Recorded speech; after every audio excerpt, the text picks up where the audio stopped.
And if you notice, there's fun in the Fundi word, so that was intentional. Okay, guys, good morning, everyone. Thank you for having me. Before political emancipation, there was political education by the likes of Marcus Garvey, Frantz Fanon, Thomas Sankara, Kwame Nkrumah, and of course, Steve Biko.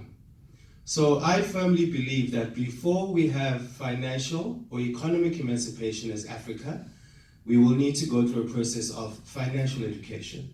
And that's why Money Fundi exists. So I'm the CEO, I've got 4 hats. Apparently we're the slash generation, if you go to most people's LinkedIn.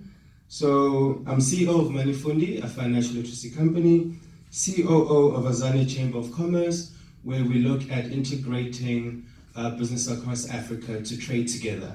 Currently, our trade as Africans is sitting at 17%. If we look at Asia, it's I think it's 59%, and Europe is at 69%. So I think we are really behind on that scale, and we need to improve that. So that's why Azania Chamber of Commerce exists. And then this is quite long. I'm the Commissioner of Financial Literacy and Nano-Economics with Reset Global. We're working with the Office of the Presidency in Ghana. What we look there to do is, the SDGs are a beautiful concept and great research has been done, but we feel that the focus has been on governments and corporates, and Reset Global is there to get the youth involved. Because if the youth don't make it happen, it most likely won't happen, or it won't happen as great as it could be. And then finally, I'm a radio show host of a show called Sakisizwe, Building the Nation, where we discuss financial literacy in my native tongue, which is isiZulu. Predominantly the audience is rural to township people, so we had to do it in isiZulu because that's the language that they would understand best. Okay, so that's the short intro. The SDG targets that Money Fundi addresses is decent work and economic growth. I've done trainings with students via certain foundations, and what they found is that they would give bursaries to students who were, from poor backgrounds. But all the students would do is when they start working, then they just go into debt. So it's like the revolving wheel of the black professional, at least for South Africa. You move from debt, and then from poverty, and then you move to debt. So that's what we do there. And also, if your employees are under financial distress, for example, in South Africa, only 23% of people actually have money just before month end. And that means that economic growth is going to suffer.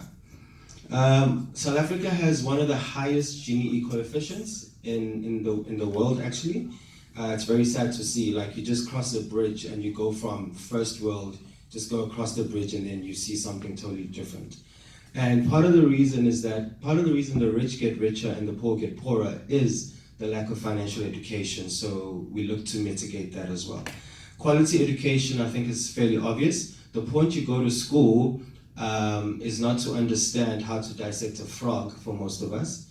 It's so that you can get a good job or start a good business that could give you good salary. But now the question is, what do you do with that salary? And if you don't know what you're doing there, you tend to hurt.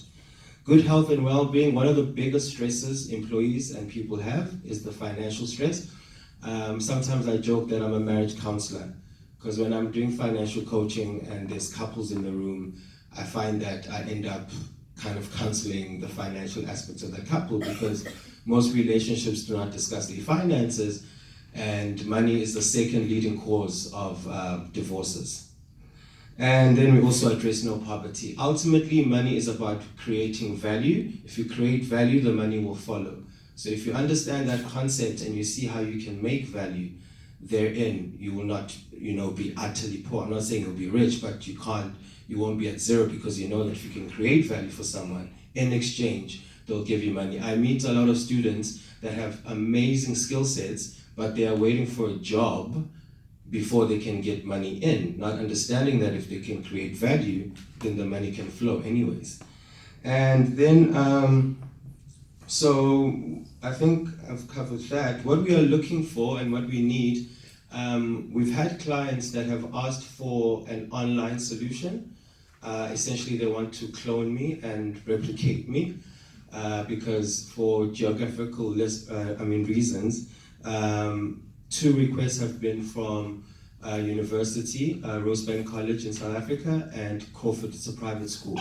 So essentially, they would want an e-learning platform that would allow the teachers to be able to facilitate the way that I would facilitate the course. But also, I've written a financial literacy book. It's fictional, just a story format. But I'm looking for a partner that can assist with either an e-learning platform or an app, an application that can allow the book to be interactive. So after it's essentially my course in a story format. So after you've read a certain chapter, then you go and do an exercise on the app. And yeah, I think that's it. Thank you very much.